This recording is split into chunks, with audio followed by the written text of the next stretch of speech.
Државниот инспекторат за животна средина не може да го заврши извештајот за вонредниот инспекциски надзор во хидросистемот Ѓавато, бидејќи Министерството за животна средина не ги доставило потребните документи.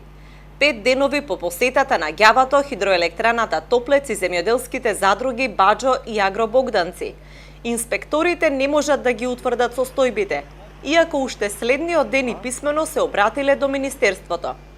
Министерството за животна средина пак досега не одговориле ниту на прашањата на Канал ВИС кои документи се побарани и кога ќе ги достават.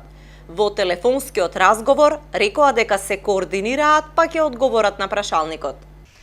Првата констатација на Инспекторатот за животна средина е дека Ѓавато работи незаконски и е во крајно запуштена состојба, откако ќе ги добијат потребните документи и ја утврдат ситуацијата. Велат дека ќе ги информираат и пазарниот инспекторат, УЈП и јавното обвинителство. Досега обвинителството пак не покренало случај по допрен глас.